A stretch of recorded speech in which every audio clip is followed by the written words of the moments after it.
Hello friends, hi friends, అందరు ఎలా ఉన్నారు? బాగున్నారా? నేనైతే చాలా బాగున్నాను ఫ్రెండ్స్. ఈరోజైతే నేను ఎగ్స్తోనే ఎగ్ కర్రీ చేస్తున్నాను. దానికోసం ముందుగా ఎగ్స్ ఉడకబెట్టుకొని దానిపైన ఉన్న పొట్టు తీసుకోవాలి ఫ్రెండ్స్. తర్వాత ఆయిల్ వేసుకొని అందులో ఎగ్స్ వేసి వేయించుకోవాలి. బాగా ఎర్రగా వచ్చే వరకు వేయించుకోవాలి ఫ్రెండ్స్. వేయించుకొని చూడండి, నేను ఎలా వేస్తున్నానో అలా రెడ్గా రావాలి. అలా వచ్చేసి వేయించుకొని ఒక బౌల్లోకి తీసుకోవాలి ఫ్రెండ్స్. తర్వాత అదే ఆయిల్లో జీలకర్ర కొంచెం వేసుకొని ఆనియన్స్ వేస్తున్నాను చూడండి ఫ్రెండ్స్. ఆనియన్ బాగా వేయించుకోవాలి. ఆనియన్ కూడా వేయించుకున్న తర్వాత టమాటో వేసుకోవాలి ఫ్రెండ్స్. చూడండి, టమాటో వేస్తున్నాను. టమాటో వేసేసి బాగా కలపాలి ఫ్రెండ్స్. బాగా కలిపేసుకొని కొద్దిసేపు మగ్గనివ్వాలి. మగ్గితేనే బాగుంటుంది ఫ్రెండ్స్.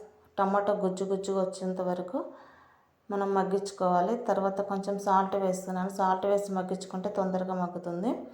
తర్వాత అల్లం వెల్లుల్లి పేస్ట్ వేస్తున్నాను. అల్లం వెల్లుల్లి పేస్ట్ కూడా ఆయిల్లో బాగా మగ్గాలి. నూనెలో పచ్చి వాసన రాకుండా బాగా మగ్గితే చాలా బాగుంటుంది ఫ్రెండ్స్.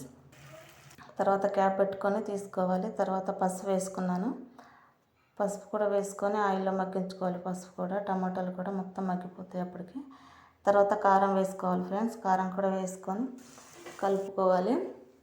కొంచెం కారం ఎక్కువగానే వేసుకోవాలి ఫ్రెండ్స్. తర్వాత మనము ఎగ్స్ వేస్తున్నాను చూడండి ఫ్రెండ్స్. ఎగ్స్ వేసుకొని కొంచెం వాటర్ వేసుకోవాలి ఫ్రెండ్స్. వాటర్ వేసుకొని బాగా కలుపుకోవాలి. వాటర్ వేసి ఒక 10 నిమిషాలు మగ్గించుకోవాలి ఫ్రెండ్స్. 10 నిమిషాలు మగ్గితే మనకు కర్రీ రెడీ అవుతుంది. అలాగే ఈ వీడియో ఎవరైనా ఫస్ట్ టైం చూస్తుంటే నా వీడియోని లైక్ చేయండి, సబ్స్క్రైబ్ కూడా చేసుకోండి ఫ్రెండ్స్. ఇలాంటి వీడియోలు ఇంకా పెడుతూనే ఉంటాను.